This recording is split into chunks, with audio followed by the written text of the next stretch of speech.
സംസ്ഥാനത്തെ നിയമസഭാ തെരഞ്ഞെടുപ്പ് ചൂട് അങ്ങനെ തിളച്ചു മറിയുകയാണ്. പരസ്യ പ്രചരണം അതിൻ്റെ പാരമ്യത്തിലേക്ക് എത്തിയിരിക്കുകയാണ്. ഇന്ന് ഏപ്രിൽ 6-ാം തീയതിയാണ്. നാളെ പരസ്യ പ്രചരണം അവസാനിക്കുന്നു. 7-ാം തീയതി 8-ാം തീയതി ഒരു ദിനം നിശബ്ദ പ്രചരണമാണ്. അത് കഴിഞ്ഞാൽ 9-ാം തീയതി വ്യാഴാഴ്ച രാവിലെ 7 മണി മുതൽ ജനങ്ങൾ പോളിംഗ് ബൂത്തിലേക്ക് വിധി കുറിക്കാനായിട്ട് പോകുന്ന കാഴ്ചയാണ് നമുക്ക് കാണാൻ കഴിയുക. എന്തായാലും വളരെ ശക്തമായിട്ടുള്ള ഒരു പോരാട്ടമാണ് ഇത്തവണ നടക്കുക എന്ന കാര്യത്തിൽ യാതൊരു സംശയവുമില്ല. UDFും LDFും തമ്മിൽ വ്യക്തമായിട്ടുള്ള ഏറ്റുമുട്ടലാണ് പ്രമുഖം പല മണ്ഡലങ്ങളിലും നടക്കുന്നത്. ചില മണ്ഡലങ്ങളിൽ ശക്തമായ സാന്നിധ്യമായിട്ട് NDAയും നിലകൊള്ളുന്നുണ്ട്. ശക്തമായ ത്രികോണ പോരാട്ടം ഒറ്റപ്പെട്ട ചില മണ്ഡലങ്ങളിൽ നമുക്ക് ഇതിനോടകം തന്നെ കാണാൻ കഴിയുന്നുമുണ്ട്. എന്തായാലും പരസ്യ പ്രചരണം അതിൻ്റെ അവസാന മണിക്കൂറുകളിലേക്ക് കടക്കുമ്പോൾ സംസ്ഥാനത്താകമാനം UDFിൻ്റെ ഒരു തരംഗം അലയടിക്കുന്ന ഒരു കാഴ്ചയാണ് നമുക്ക് കാണാൻ കഴിയുന്നത്. ഇതിനോടകം തന്നെ പുറത്തു വന്നിട്ടുള്ള നിഷ്പക്ഷമായിട്ടുള്ള പല സർവേകളും UDFിൻ്റെ ഒരു തരംഗം സംസ്ഥാനത്ത് വരുന്ന നിയമസഭാ തെരഞ്ഞെടുപ്പിൽ ഉണ്ടാകും എന്ന് തന്നെയാണ് പറയുന്നത്. ചില CPM അനുകൂല ചാനലുകൾ അല്ലെങ്കിൽ പെയ്ഡ് സർവേകളൊക്കെ തന്നെയും CPMന് ചില പ്രാമുഖ്യമൊക്കെ നൽകിക്കൊണ്ടാണ് അവർ തങ്ങളുടെ പ്രവചനമൊക്കെ നടത്തുന്നത്. എന്നാൽ യാഥാർത്ഥ്യം എന്ന് പറയുന്നത് സംസ്ഥാനത്ത് തെക്കു മുതൽ വടക്കു വരെ UDFിന് അനുകൂലമായ ഒരു തരംഗം, സർക്കാർ വിരുദ്ധ തരംഗം ആഞ്ഞടിക്കുന്നു എന്നത് തന്നെയാണ്. അത് മനസ്സിലാക്കാൻ പലർക്കും കഴിയുന്നില്ല എന്നതാണ് ഏറെ പ്രധാനപ്പെട്ട ഒരു കാര്യം. വടക്കൻ കേരളത്തിൽ നോക്കുകയാണെങ്കിൽ വടക്കൻ കേരളത്തിൽ ഇത്തവണ UDFിൻ്റെ ഒരു ക്ലീൻ സ്വീപ്പ് തന്നെയാകും ഉണ്ടാവുക. അതിൻ്റെ പ്രധാനപ്പെട്ട കാരണം എന്ന് പറയുന്നത് ന്യൂനപക്ഷ വോട്ടുകളുടെ ഒരു ഏകീകരണമാണ്. പ്രത്യേകിച്ചും മുസ്ലിം വിഭാഗങ്ങൾക്കിടയിൽ ഉണ്ടായിട്ടുള്ള UDFിനോടുള്ള ഒരു ഐക്യപ്പെടൽ, LDF സർക്കാരിനെതിരെ കഴിഞ്ഞ 10 വർഷത്തെ ഒരു വിരുദ്ധ വികാരമുണ്ട്. ഒപ്പം തന്നെ ന്യൂനപക്ഷങ്ങൾക്കെതിരായിട്ട് നിരന്തരം പ്രസ്താവനകൾ ഇറക്കുന്ന വെള്ളാപ്പള്ളി നടേശനെ പോലെയുള്ളവരെ ചേർത്തു പിടിക്കുന്ന പിണറായി വിജയൻ്റെ നയങ്ങൾ, സമീപനങ്ങളൊക്കെ തന്നെ ന്യൂനപക്ഷങ്ങൾക്കിടയിൽ LDFിനോട് വലിയ രീതിയിലൊരു അതൃപ്തിക്ക് കാരണമായിട്ടുണ്ട്. അത് വടക്കൻ കേരളത്തിൽ ശക്തമായ രീതിയിലൊരു UDF അനുകൂല തരംഗം ഇതിനോടകം തന്നെ തീർത്തിട്ടുണ്ട്. അതിൻ്റെ ആദ്യത്തെ ഒരു സാമ്പിളായിട്ട് നമ്മൾ കണ്ടത് തദ്ദേശ തെരഞ്ഞെടുപ്പിലാണ്. കോഴിക്കോട് പോലെയുള്ള, കണ്ണൂർ പോലെയുള്ള ജില്ലകളിൽ മുൻകാലങ്ങളിൽ തദ്ദേശ തെരഞ്ഞെടുപ്പിൽ LDF ശക്തമായ മേധാവിത്വം പുലർത്തിയിരുന്ന പല ജില്ലകളും ഇത്തവണ കടപുഴകുന്ന ഒരു കാഴ്ച നമ്മൾ കണ്ടതാണ്. അതിൻ്റെ ഒരു അടിസ്ഥാന കാരണമെന്ന് പറയുന്നത് ഈ ന്യൂനപക്ഷ വോട്ടുകൾ UDFിന് അനുകൂലമായിട്ട് ഏകീകരിച്ചതാണ്. അത് ഇപ്പോഴും ഒരു മാറ്റം ആ ഒരു സാഹചര്യത്തിന്, രാഷ്ട്രീയ സാഹചര്യത്തിന് വന്നിട്ടില്ല. അതുകൊണ്ട് തന്നെ വരുന്ന നിയമസഭാ തെരഞ്ഞെടുപ്പിലും UDFിന് അനുകൂലമായ ഒരു തരംഗം അവിടെ അലയടിക്കും എന്ന കാര്യത്തിൽ യാതൊരു സംശയവുമില്ല. വടക്കൻ കേരളത്തിൽ ബഹുഭൂരിപക്ഷം സീറ്റുകളിലും, പ്രത്യേകിച്ചും ഈ പറയുന്ന പോലെ മലപ്പുറം, വയനാട് പോലെയുള്ള ജില്ലകളൊക്കെ തന്നെ ഒരു ക്ലീൻ സ്വീപ്പിലേക്ക് UDF നടന്നു നീങ്ങുന്നതാണ് നമുക്ക് കാണാൻ കഴിയുന്നത്. മധ്യ കേരളത്തിലേക്ക് വരുമ്പോൾ മധ്യ കേരളത്തിലും സമാനമായ രീതിയിൽ ക്രൈസ്തവ ന്യൂനപക്ഷങ്ങൾക്ക് പ്രാമുഖ്യമുള്ള, സ്വാധീനമുള്ള ഒരു മേഖലയാണ്. കോട്ടയം മുതൽ ഇങ്ങോട്ട് നോക്കുകയാണെങ്കിൽ കോട്ടയം, ഇടുക്കി, എറണാകുളം, തൃശ്ശൂർ വരെയുള്ള ജില്ലകൾ നോക്കിക്കഴിഞ്ഞാൽ ഈ പറയുന്ന ലത്തീൻ സഭയ്ക്കും ഒപ്പം തന്നെ സീറോ മലബാർ സഭയ്ക്കും ഒക്കെ വലിയ രീതിയിൽ സ്വാധീനമുള്ള ജില്ലകളാണ്. ആ മേഖലയിൽ ഈ മധ്യ കേരളത്തിലും UDFിൻ്റെ അനുകൂലമായ ഒരു തരംഗം ഇപ്പോൾ തീർത്തിരിക്കുകയാണ്. അതാണ് നമുക്ക് തദ്ദേശ തെരഞ്ഞെടുപ്പിലും കാണാൻ കഴിഞ്ഞത്. തദ്ദേശ തെരഞ്ഞെടുപ്പിൽ എറണാകുളം പോലെയുള്ള UDFിൻ്റെ പരമ്പരാഗത ജില്ലയാണെങ്കിൽ പോലും അവിടെ UDF എതിരാളികളെ ഇല്ലാത്ത വിധത്തിൽ ക്ലീൻ സ്വീപ്പ് നേടുന്ന ഒരു കാഴ്ച നമ്മൾ കണ്ടു. ഒപ്പം തന്നെ 2020 തദ്ദേശ തെരഞ്ഞെടുപ്പിൽ കൈവിട്ടുപോയ കോട്ടയം, ഒപ്പം തന്നെ ഇടുക്കി പോലെയുള്ള, തൃശ്ശൂർ പോലെയുള്ള ജില്ലകളിലൊക്കെ തന്നെ UDF വൻ മുന്നേറ്റം കാഴ്ചവെച്ചു. തൃശ്ശൂർ കോർപ്പറേഷൻ്റെ ഭരണം പിടിച്ചെടുക്കുന്ന കാഴ്ച നമ്മൾ കണ്ടു. ഒപ്പം തന്നെ കോട്ടയം ജില്ലാ പഞ്ചായത്ത് ഭരണം തിരിച്ചുപിടിച്ചു. കോട്ടയത്തെ ഗ്രാമപഞ്ചായത്തുകൾ ബഹുഭൂരിപക്ഷം തിരിച്ചുപിടിക്കുന്ന കാഴ്ച കണ്ടു. ഇടുക്കിയിൽ വലിയ മുന്നേറ്റം ഉണ്ടാക്കുന്ന കാഴ്ച നമ്മൾ കണ്ടു. ഒപ്പം തന്നെ ക്രൈസ്തവ ന്യൂനപക്ഷങ്ങൾക്ക് ഏറെ സ്വാധീനമുള്ള പത്തനംതിട്ടയിൽ നമ്മൾ ആ ഒരു കാഴ്ച കണ്ടതാണ്. അപ്പോൾ മധ്യ കേരളത്തിലും ഈ പറയുന്ന പോലെ UDFിന് അനുകൂലമായിട്ടുള്ള ഒരു തരംഗം ഇതിനോടകം തന്നെ സൃഷ്ടിക്കപ്പെട്ടിട്ടുണ്ട്. അത് നിയമസഭാ തെരഞ്ഞെടുപ്പിലേക്കും നീളുന്ന ഒരു കാഴ്ച നമുക്ക് കാണാൻ കഴിയുന്നുണ്ട്.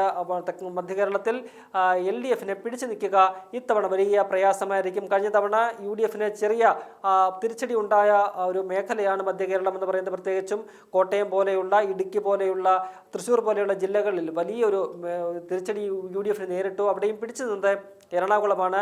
ആകെയുള്ള 14-9 സീറ്റുകളിലും UDF-ന് വിജയിക്കാൻ കഴിഞ്ഞ തവണ കഴിഞ്ഞു. എന്നാൽ ഇത്തവണ 9-ൽ നിന്നും ഒരു 12-13 സീറ്റുകളിലേക്ക് എറണാകുളം ജില്ലയിൽ മുന്നേറാൻ UDF-ന് കഴിയുന്ന ഒരു രാഷ്ട്രീയ സാഹചര്യമുണ്ട് എന്നാണ് വിലയിരുത്തപ്പെടുന്നത്. പ്രതിപക്ഷ നേതാവ് VD സതീശന്റെ സ്വന്തം ജില്ലയാണ്. അദ്ദേഹം പറയുന്നത് എറണാകുളത്ത് നിന്നും 14 ഇത്തവണ UDF പിടിച്ചെടുക്കും എന്നാണ്. ഒപ്പം തന്നെ മലപ്പുറത്ത് 16 പിടിച്ചെടുക്കുമെന്നും അദ്ദേഹം കഴിഞ്ഞ ദിവസം മലപ്പുറത്ത് നടന്ന ഒരു തെരഞ്ഞെടുപ്പ് പ്രചരണ യോഗത്തിൽ അദ്ദേഹം പ്രസംഗിക്കുകയുണ്ടായി. അപ്പോൾ അത്തരത്തിൽ ഈ പറയുന്ന തൃശ്ശൂർ ഉൾപ്പെടെയുള്ള ജില്ലകളിൽ, തൃശ്ശൂരിൽ ആകെയുള്ള 13 മണ്ഡലങ്ങളിൽ കഴിഞ്ഞ തവണ ഒരു സീറ്റ് മാത്രമാണ് UDF ലഭിച്ചത്. എന്നാൽ ഇത്തവണ അത് ആകെ 4 മുതൽ 5 വരെ അല്ലെങ്കിൽ ഒരു 6 സീറ്റുകൾ വരെ UDF പിടിച്ചെടുക്കുന്ന ഒരു സാഹചര്യമാണ് ഉണ്ടായിട്ടുള്ളത്. തെക്കൻ കേരളത്തിലേക്ക് വരുമ്പോൾ LDF അല്പമെങ്കിലും പ്രതീക്ഷ വെച്ച് പുലർത്തുന്ന ജില്ലകളാണ് തെക്കൻ കേരളത്തിലുള്ളത്. പത്തനംതിട്ട, ആലപ്പുഴ, ഒപ്പം തന്നെ കൊല്ലം, തിരുവനന്തപുരം പോലെയുള്ള 4 ജില്ലകളാണ് തെക്കൻ കേരളത്തിൽ വരുന്നത്. അവിടെയും എന്നാൽ ഇത്തവണ LDF-ന് വിരുദ്ധമായിട്ടുള്ള ഒരു തരംഗം ഇപ്പോൾ തന്നെ സൃഷ്ടിക്കപ്പെട്ടിട്ടുണ്ട് എന്നാണ് മനസ്സിലാക്കാൻ കഴിയുന്നത്. നെൽകർഷകരുടെ, കശുവണ്ടി തൊഴിലാളികളുടെ, കയർ തൊഴിലാളികളുടെ, ഒപ്പം തന്നെ മറ്റ് രീതിയിലുള്ള സാധാരണക്കാരായിട്ടുള്ള ഈ തൊഴിലാളികളുടെ എല്ലാം തന്നെ, തൊഴിലാളി വർഗത്തിൻ്റെ ഒക്കെ തന്നെ ഒരു സർക്കാർ വിരുദ്ധ വികാരം അവർക്കിടയിലെല്ലാം തന്നെ ഉണ്ട്. അത് വലിയ രീതിയിൽ ഇത്തവണ തെക്കൻ കേരളത്തിൽ LDF-ന് തിരിച്ചടിയാകുമെന്നാണ് വിലയിരുത്തപ്പെടുന്നത്. എങ്കിൽ പോലും ഒരുവിധം അവർക്ക് പിടിച്ചു നിൽക്കാൻ കഴിയുന്ന ജില്ലകളും തെക്കൻ കേരളത്തിൽ മാത്രമേ ഉള്ളൂ എന്നും വിലയിരുത്തപ്പെടുന്നുണ്ട്. എങ്കിൽ പോലും കഴിഞ്ഞ തവണത്തേക്കാൾ UDF ഇത്തവണ ഈ ജില്ലകളിൽ നില മെച്ചപ്പെടുത്തും. പത്തനംതിട്ടയിൽ കഴിഞ്ഞ തവണ ഒരു സീറ്റ് പോലും ഉണ്ടായിരുന്നില്ല. എന്നാൽ ഇത്തവണ അത് 4 സീറ്റുകൾ വരെ ലഭ്യമാകുന്ന ഒരു സാഹചര്യമുണ്ട്. ആലപ്പുഴയിൽ ഒരു സീറ്റ് മാത്രമാണുള്ളത്. അവിടെയും അതൊരു 4 മുതൽ 5 വരെ സീറ്റുകൾ വിജയിക്കാവുന്ന സാഹചര്യം ഉടലെടുത്ത് കഴിഞ്ഞിട്ടുണ്ട്.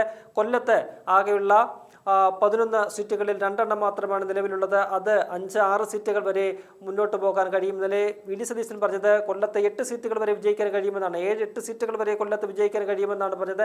അങ്ങനെയെങ്കിൽ അത് വലിയ ഒരു മുന്നേറ്റമാകും UDF-ന് അവിടെ കാണാൻ കഴിയുക. തിരുവനന്തപുരത്ത് 14 മണ്ഡലങ്ങളുള്ള തിരുവനന്തപുരത്ത് ഒരു സീറ്റ് മാത്രമാണ് നിലവിലുള്ളത്. അവിടെയും VD സതീശൻ പറയുന്നത് 8 സീറ്റുകൾ വരെ വിജയിക്കുമെന്നാണ്.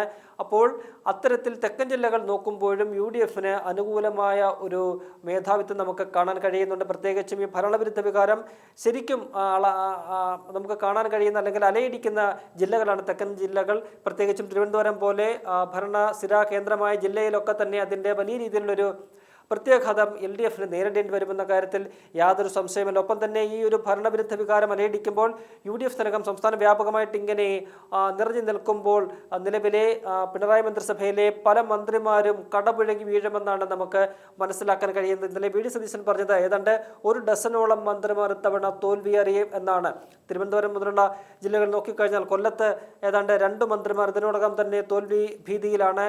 കൊട്ടാരക്കരയിൽ ധനമന്ത്രി KN ബാലഗോപാലും, ഒപ്പം തന്നെ തൊട്ടടുത്ത മണ്ഡലമായ പത്തനാപുരത്ത് ഗതാഗത മന്ത്രി KB ഗണേഷ് കുമാർ, ഈ 2 മന്ത്രിമാരും ഇത്തവണ തോൽവി ഏതാണ്ട് ഉറപ്പാക്കി കഴിഞ്ഞിട്ടുണ്ട്. കൊട്ടാരക്കരയിൽ മുൻ CPM MLA കൂടിയായിട്ടുള്ള ഐഷ പോറ്റിയാണ് UDF-ന്റെ സ്ഥാനാർത്ഥി. അവിടെ UDF ബഹുദൂരം മുന്നിലോട്ട് പോയി കഴിഞ്ഞിരിക്കുന്നു. പത്തനാപുരത്ത് തദ്ദേശ തെരഞ്ഞെടുപ്പിൽ തന്നെ UDF ആ മണ്ഡലം വോട്ടിൻ്റെ അടിസ്ഥാനത്തിൽ, ലീഡിൻ്റെ അടിസ്ഥാനത്തിൽ പിടിച്ചെടുത്തതാണ്. അവിടെ KB ഗണേഷ് കുമാർ തോൽവി ഭയത്തിൽ തന്നെയാണ് ഉള്ളത്. പത്തനംതിട്ടയിലേക്ക് വന്നാൽ അവിടെ ആരോഗ്യമന്ത്രിയായ വീണ ജോർജിൻ്റെ മണ്ഡലത്തിലും ഇത് സമാനമായ രീതിയിൽ അവർ തോൽവി ഉറപ്പാക്കുന്ന ഒരു കാഴ്ച നമുക്ക് കാണാൻ കഴിയുന്നു. സർക്കാരിനെതിരായിട്ടുള്ള ഭരണവിരുദ്ധ വികാരമുണ്ട്. ഒപ്പം തന്നെ വീണ ജോർജിനെതിരെ അവിടെ സാമുദായിക സമവാക്യങ്ങളും രാഷ്ട്രീയ സമവാക്യങ്ങളും ഒക്കെ തന്നെ ഇതിനോടകം വീണ ജോർജിന് എതിരായിട്ട് മാറിക്കഴിഞ്ഞിട്ടുണ്ട്. അബിൻ വർക്കി എന്ന് പറയുന്ന യുവ നേതാവ് അവിടെ ശക്തമായ മുന്നേറ്റമാണ് നടത്തുന്നത്. അദ്ദേഹത്തിന് എല്ലാവിധ സാമൂഹിക പിന്തുണകളും എല്ലാം അദ്ദേഹത്തിന് അനുകൂലമായിട്ട് മാറിക്കഴിഞ്ഞിട്ടുണ്ട്. ഒപ്പം തന്നെ ഈ വീണ ജോർജിനെതിരെ, ആരോഗ്യമന്ത്രിയായിട്ടുള്ള വീണ ജോർജിനെതിരെ അവിടെ ആശാ വർക്കർമാർ ശക്തമായ ഒരു പ്രചരണം ഇന്നു മുതൽ ആരംഭിച്ചിട്ടുണ്ട്. കാരണം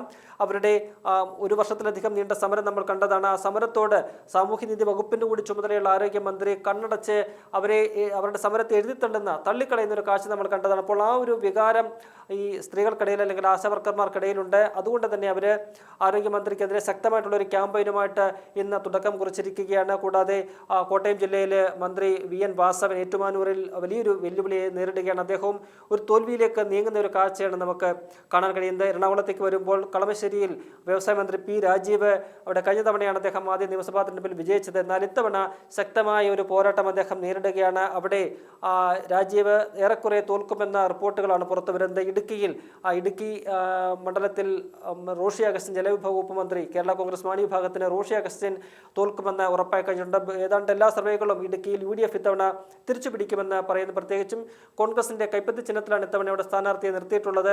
അത് UDF വലിയൊരു മുന്നേറ്റം നൽകാൻ സഹായിക്കുമെന്നാണ് വിലയിരുത്തപ്പെടുന്നത്.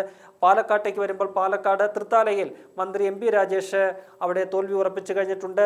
VT ബൽറാം അവിടെ മുൻ MLA ആണ് 2 തവണ. അദ്ദേഹം ബഹുദൂരം മുന്നോട്ട് പോയി കഴിഞ്ഞിരിക്കുന്നു. സർവേകളെല്ലാം തന്നെ തൃത്താലയിൽ VTയുടെ വിജയമാണ് പ്രഖ്യാപിക്കുന്നത്. അങ്ങനെ ഏതാണ്ട് 1 ഡസനോളം മന്ത്രിമാർ ഇത്തവണ തോൽവി ഇതിനോടകം തന്നെ ഉറപ്പിച്ചു കഴിഞ്ഞിട്ടുണ്ട്. ഫലം പുറത്തു വരുമ്പോൾ ഒരുപക്ഷെ അതിലധികം മന്ത്രിമാർ തോൽവിയുടെ കൈപ്പിന്നർ കുടിക്കേണ്ടി വരുമെന്ന കാര്യത്തിൽ യാതൊരു സംശയമില്ല. അത്തരത്തിൽ സർക്കാരിനെതിരായിട്ടുള്ള പിണറായി സർക്കാരിനെതിരായിട്ടുള്ള വലിയൊരു ജനരോഷം കേരളത്തിൽ ആളിക്കത്തുകയാണ്.